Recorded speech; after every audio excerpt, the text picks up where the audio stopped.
the realizing of the true being, one's true being.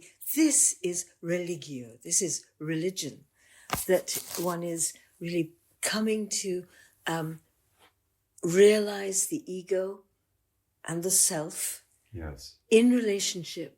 And as one continues with that awareness, so the ego becomes, modifies itself, has to, or we bring it into to modify itself until we really are living in this continuity with the source of all. And I was really, you talked about the those who had, had given you, inspired you, which included Gurdjieff and Uspensky and Bede Griffiths and Ramana Maharshi, and very much Michael Nichols. Nichols. And you said towards the end, it was really beautiful. You said all religions in the end are in search, opening to the source of all. And all religions are one search. There is no valuable identity, separate identity of one religion as opposed to another. I'm not putting it as well as you did, but you understand what I mean. It's a view, an understanding from your perspective of one's search, one's life, to be in dedication, in surrender to the source of all, that opens out the whole map of religion and spirituality. I think that is really fascinating. And I also wonder about, I said on the phone about what is our journey now at this time, because so much is changing.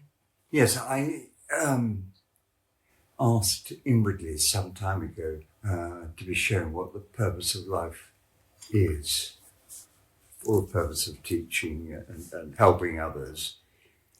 And the vision that came immediately into my mind was that of the birth of hundreds of eggs, like a fertilization from a woman's womb. And every single one is there to grow and become part of the experience of God on earth and return to the source at some stage. So it was spewed out, as it were, thousands of little starlets, so that they could all develop and eventually come back to the source, full of experience, good or bad. How does this? What are the stages of returning to the one? Yes, that wasn't given in that visionary understanding. It was that the purpose was that God pushes itself or himself out into what's the creative world, and that everything has to mature and eventually return to its source. And the whole of that is part of the spiritual journey. And there'll be all sorts of factions and everything else that will develop on the way, and all sorts of difficulties which will try and destroy it with wrong thinking and lack of understanding of keeping the truth of we are all part of God, going back to God. So for the individual, for each of us, it is to realize, as we've said before, that we are all divine in that sense, that there is the godliness in everybody, which is why everybody is precious, and we should never kill anybody, because we're all going through an experience of some kind or another, which is important for the overall development of life on Earth, or life in the cosmos. And then with this understanding comes the problems of what is really, for the individual, something they can grasp and understand. Who am I? This is the wonderful question that Ramana Maharshi, my great teacher that I never met, but met his disciple and was taught by him. And it's this question of who am I? I am that. And as soon as we say I am, we realize that that is the name that God gives to Moses when he goes up the mountain and says, "What's your name?" Being pertinent, really. What's your name? He says, "I am that I am, and I am the everything of the world." And so Moses begins to see that I am means the presence is there in everybody. You, and when you use the expression I am, just remember that you're saying God, or source of all, or loving Father, Mother, however it suits your own thinking. And then we look at that and we see, well, what's the difficulty? And the difficulty is what we call the ego. The ego self wants to own everything and be in charge of everything and be God actually on earth, rather than think of God as something more powerful. And so the ego becomes the self for most people. If you say, "Who are you?" it is my ego, what I want, my ambitions, and who I think I am, and my opinion of myself, and all of that. And then all that, we realize, has to be surrendered. And it is a surrender. I'm surrendering myself. And that this is my most important part, because I love myself so much. It is as though it was my son. And it's Abraham having been asked to sacrifice his son. God saying to Abraham, "Sacrifice your son," which always sounds a horrendous thing to say in religious terms and in ordinary terms. But what he's really saying is surrender the whole of yourself, everything that you desire that's going to be a part of you, surrender it to me. And then I can be with you always.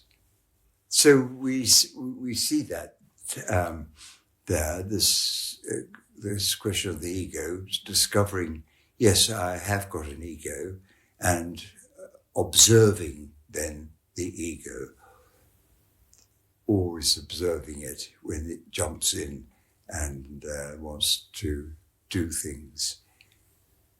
And we then look at the story, the great teaching story that came from Zoroastrian sources and came into Judaism.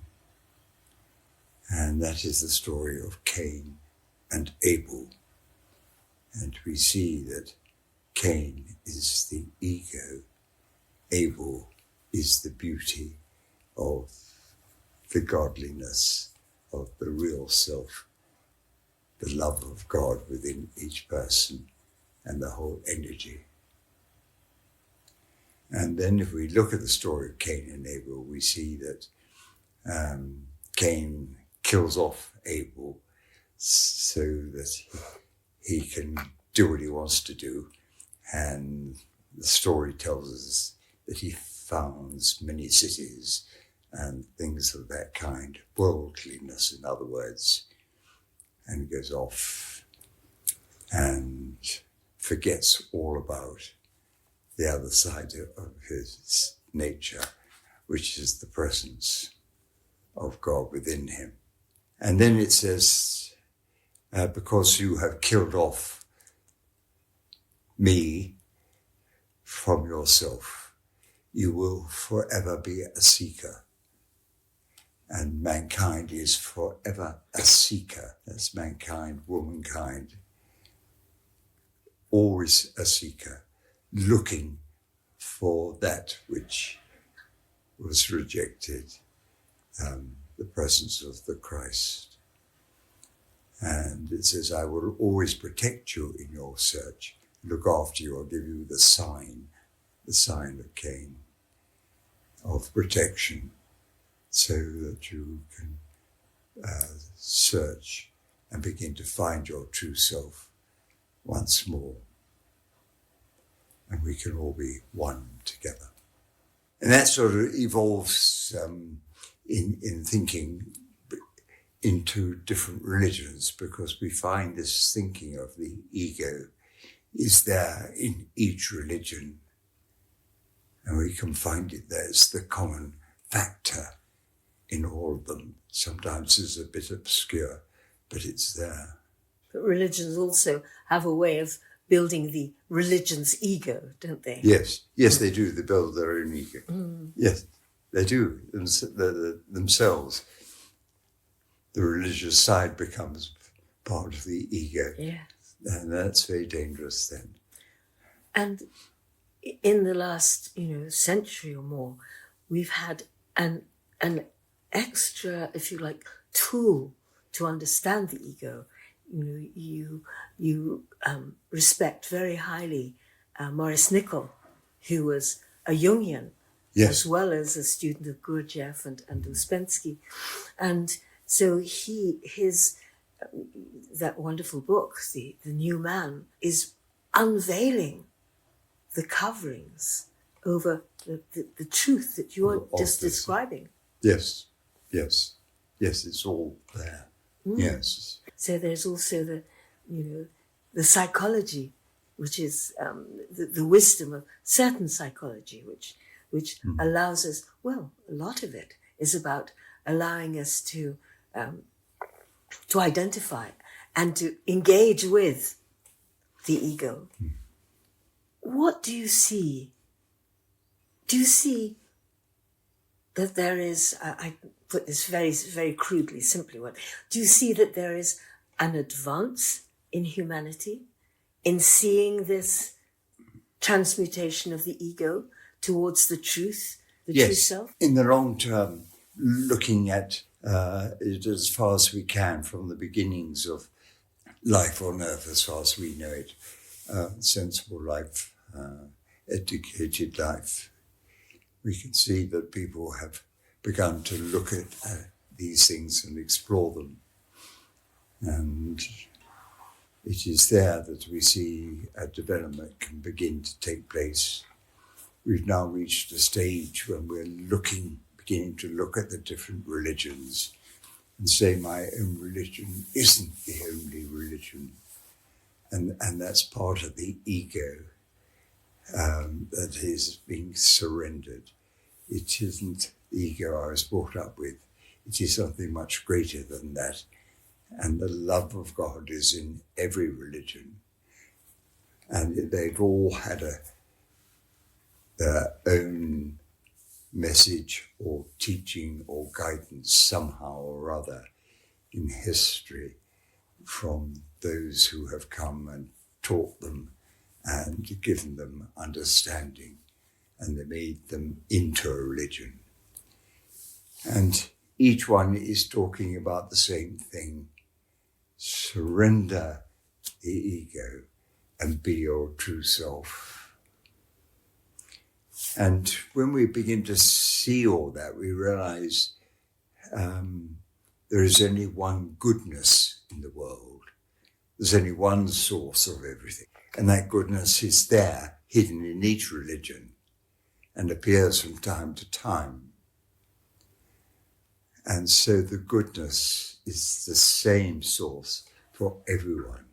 One source of all, one God, if we're going to use the word God, and one loving parents, as it were, spiritually, there for everyone. And when we see that oneness coming together, we realize that the real name for God is the One, the Holy One. And we see traces of that very, very much in the Sufi paths, which tends to bring that out more than the other religions. And we realize it's all one. And that's where we got to at that sort of stage, that people are awakening to that level of thinking.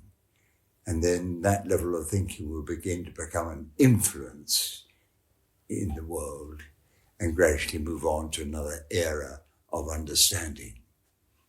But that could be 1,000 years in our time scale. But in cosmic times, it's not so long. It's really quite quick. One wonders to see the oneness of everything. Yes. And do you see this happening? Because there are so many appalling events going on in our world right now that seem to contradict, the vision of evolving, of humanity evolving. Do you see that this process of evolution, opening to the one, is many people don't see it because they want to see it in their lifetime and instantly. And this is one of the secrets of the mystical path, is patience. Mm-hmm. It's like praying and asking for something and expecting it to happen instantly. Whereas a time is often required before any help can come that we can notice ourselves. Yes. But behind the scenes, we don't know what is happening and the changes that may be taking place. Yes. When the world comes together and says, help us to have peace. So it is our prayers that are a part of this. Yes, the desires, because they're the awakening of God present in many people, all speaking with the source, because they are part of the source, and realizing the need for whatever it is that the world requires from time to time. So it's like all people of all religions, all spiritual traditions, when we pray, it's like we're creating an aura around our world. Yes, that's a lovely way of putting it. An aura that is nurturing. Yes. Yes. Peace. Yes. And love. Yes. And what can we be doing at this time? We need to observe ourselves and our thinking, because we often think that my thoughts have no effect at all in all of this. Millions of people living. Who am I with my little thought? What does it matter? But of course it matters enormously. It's you when you surrendered your ego self and you begin to pray with your real self, which is the love of God as one with you, that you begin to become an influence. not just in your own society, but in the general desire of people in the world to have peace, or whatever it may be, that is the main problem at any one time. So you've got God growing and experiencing, being part of God, which is the creator of everything, or the source of everything is a better word, beginning to come together. Yes, patience is the great thing, is to ask, but not to expect something instantly. Image of the eggs and the starlets, that we are all eggs and starlets. Yes, created by the one, and in the spirit, the spirit of the one. Yes. Yeah, that's very beautiful. Yes. So, do you have advice for us about how we pray? The first thing of looking at prayer is to say, why am I praying in the first place? What is it that I really want? Is that my ego? What does my ego think about this? And often when we do that, we realize it is an ego thought rather than a genuine spiritual thought. And we can then leave the ego out and say inwardly, this is what we need. We desperately need the peace and the love to be seen. Help us to understand it. But your will, not mine. And always that rider, your will, not my will. That is what I wish. And we begin in saying that to realize that most things are my will and what I want and what I'm going to do and have done, rather than the will of the Father or the source, Father, Mother, what that will is for each one of us and for the evolution of the world. It sounds that much of what we do in our spiritual practice, whatever tradition or religion it might be, is motivated by our ego. Yes. And on the one hand, we need our ego. Maybe you don't agree with this. We need our ego to bring us to sit in peace, to be able to follow our breath, to be able to let go of the thoughts that come, that we maybe need our ego to give us the discipline, that discipline opens out into the love of the one. Would you? Yes, no, lovely. And the ego is important. We can't sweep it under the carpet or try and kill it off in any way. It is an essential part of our physical life on earth.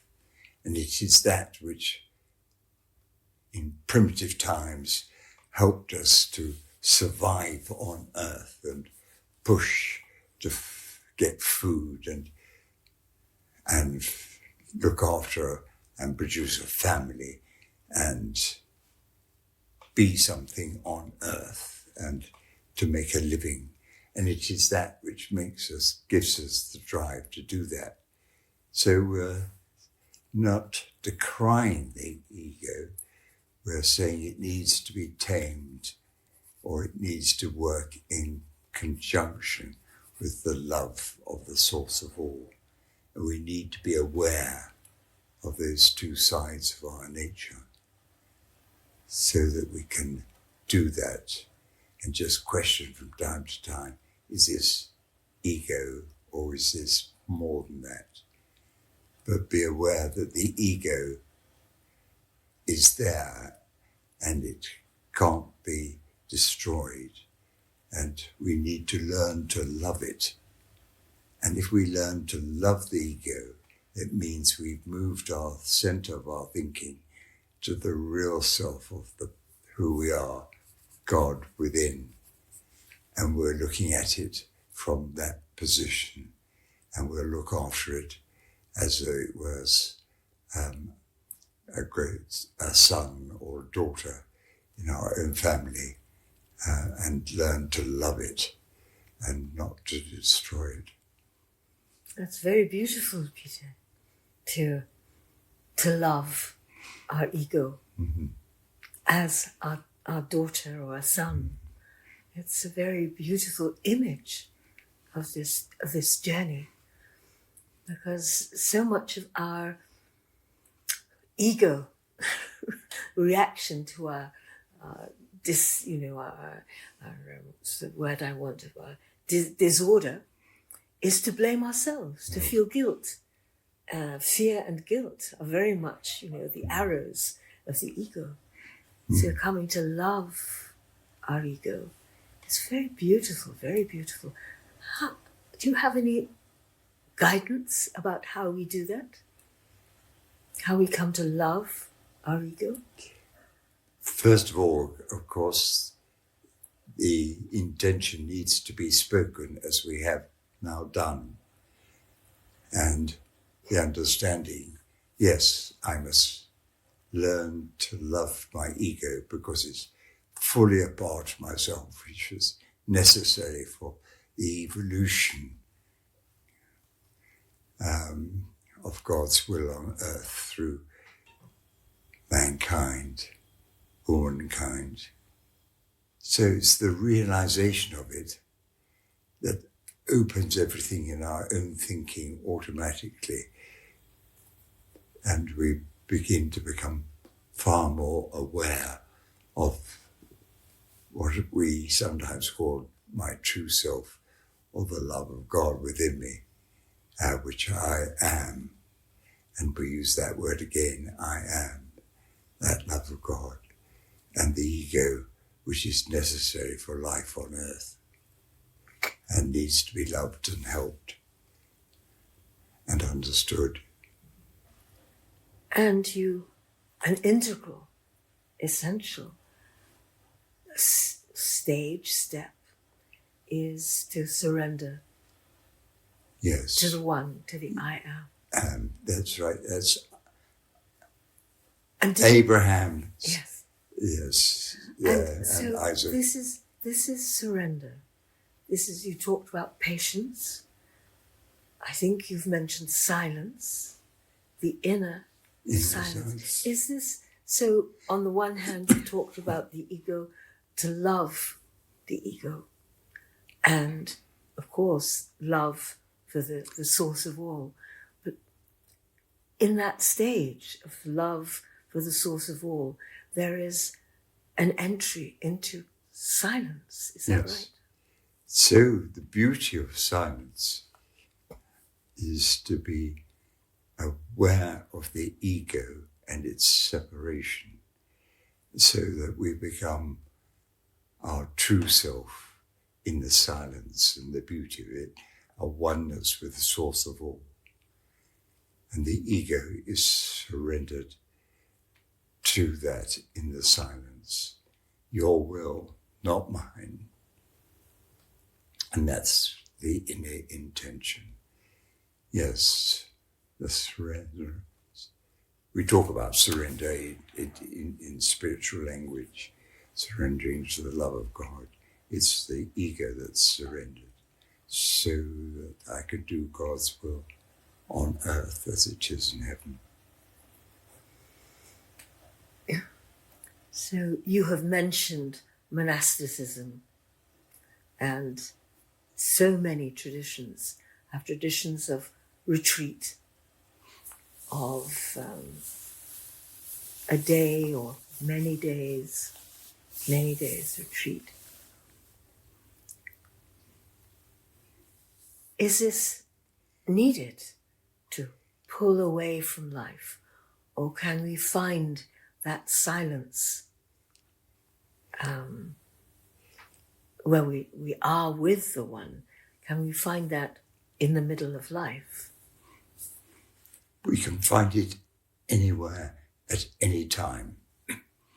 And it's a question of beginning to be silent and being conscious of being silent, but allowing it to become an unconscious happening from time to time, that you fall into a silence and you grow with it and it teaches you, and you realize that you've got a guardian angel, as we would call it, or the presence of God there with you, teaching you. And it's not the ego blocking that teaching in any form or way. And you hand yourself over to the great teacher. Now this is a most beautiful, pure description of the journey that we all make. That's right. Going beyond, the prescriptions of religion. Or yes. Of, yes. The spiritual techniques. Goes on in this world and the next, and the different levels of the next as we're given to understand it. The different heavens as we find described in the Jewish mystical system. Mm-hmm. Yes. So Peter, what about dying? What is your... You don't really die. You change your state. But that's very easy to say. So in this honouring of the one, we are we are realizing the continuity of the dimensions. Yes. And we move from one level to another as we experience things. We're not aware of the different levels, and it may be the wrong terminology, but there are many resting places in my Father's house. We might say from a Christian teaching point of view, it is moving from different levels of life so that we can give more as we grow and become closer to the source of all. So God's will on earth becomes the great happening, and we begin to see that we've got to look after the earth, which we are beginning to see now, and to realize that's part of the will and part of our task to do that and not to destroy it. But it takes thousands of years for that sort of thinking to become prevalent and for us to begin to do that. And we can see that if we begin to be a part of the creative action of looking after the world, and then we may become part of the creative action of the cosmos and have a further role in millions of years to come. These sort of time scales are impossible for us to really understand because we're so limited to our own planet. But in cosmic time, it's really quite quick in its evolution, and we are part of it, and we're there to preserve it and to help it even to grow and develop. And one way of doing that, to begin with, to get the thinking right, is to look at evolution as far as we can with our present knowledge and see what is evolving, and to help where we can see there is a need for it and a way of doing it, but always asking within, your will, not mine. Guide me. If you want me to do your will, then you need to guide me. And surrender fully in that kind of a way. And in this surrendering, in prayer, in asking to be guided, there is surrendering to service. Service is very much a part of this, the pure journey, one could say. Because we're not talking about the journey, for our outer life. I'm not talking about the journey of particular formulations of religions, but it is a journey of hearing, listening to what the One is showing us, ways that we may serve in the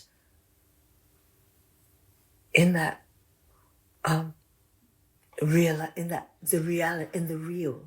of the unity, so that we are not just seeking upwards, if you like, into the One, but we are then being initiated, or initiated isn't quite the right word. We're being given the blessing to serve wherever we see, wherever we're shown, so that service is sacred. Lovely, yes. So Peter, would you like to? I have a question. We've not really mentioned the heart. And as you know, in the Sufi tradition, the whole journey is, if you like, is conceived of through as the entering into the more and more sacred dimensions of the heart. Yes. And which is the true self. Yes. Is another way of expressing the oneness with the true self, the heart of our being. So do you have something more you would like to share with us? We spoke very briefly about dying, and by that we mean moving from what we call this world to the next level. I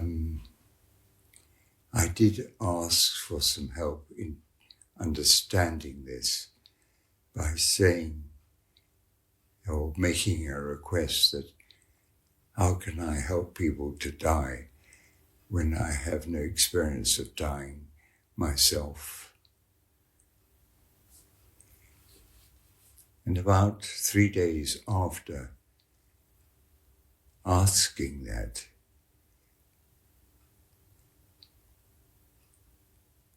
I suddenly found myself one afternoon out of my normal self,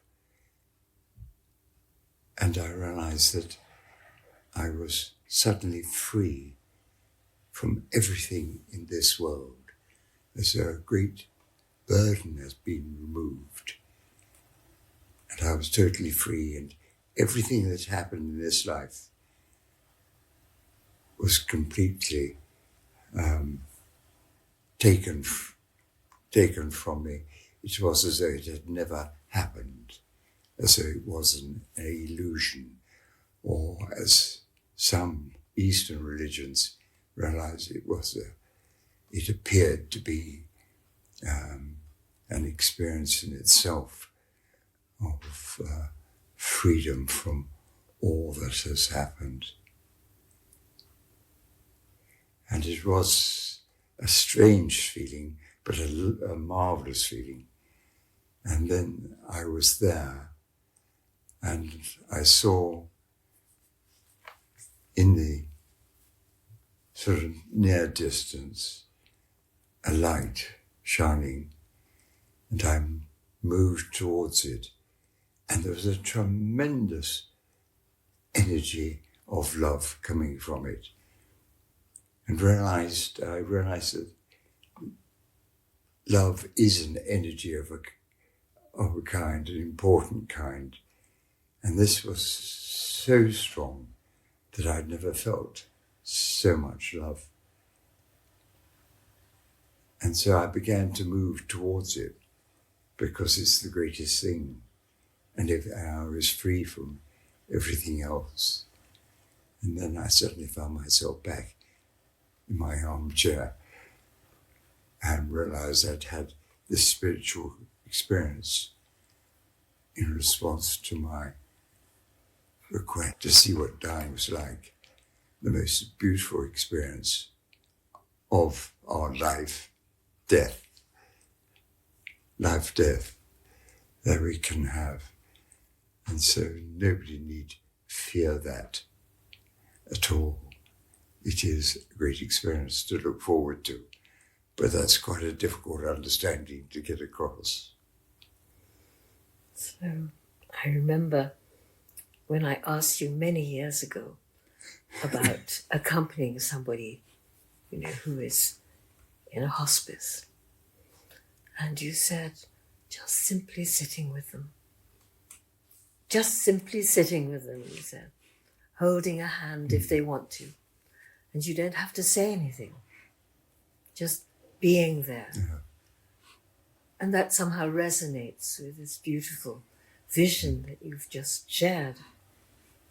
That when we're with somebody who is approaching that transition themselves, it's so personal when we leave this limiting body. It's such a personal thing. Yes. Until we actually, leave it. But just being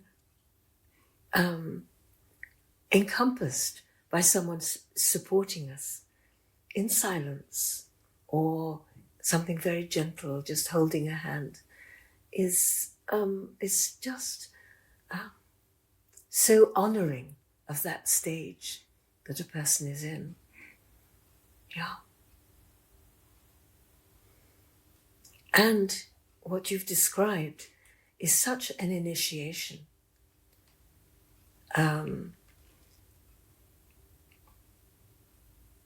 In our life's journey.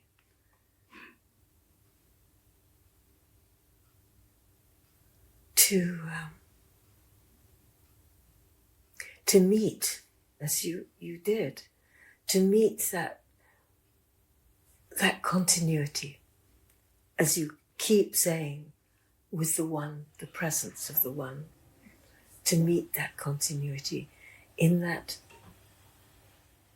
so-called frontier, which is not a frontier, which opens us into the real.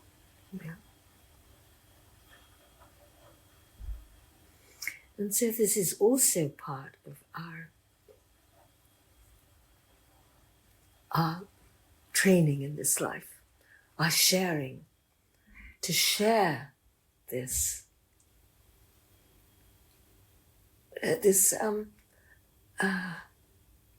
understanding, and love. Because what you've described just somehow, not quite sure what to say here, Peter. It somehow describes this continuity, this complete unity.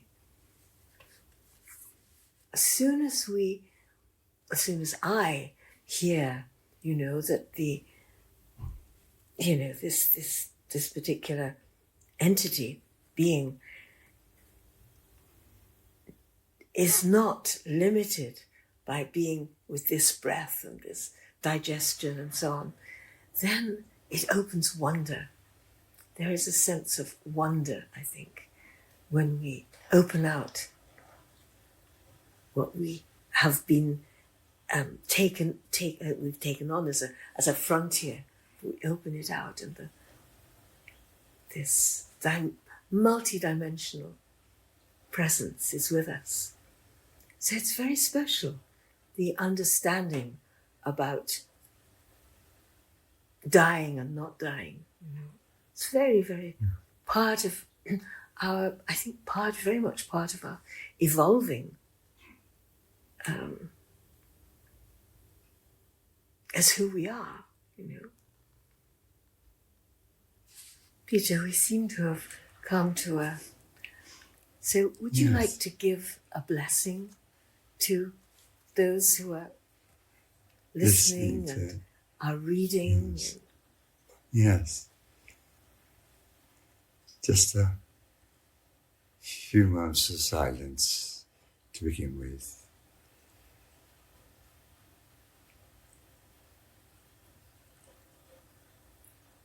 And may the one who loves you, knows you, and from whom you came, so be with you now and forever in your consciousness and in your love. Amen.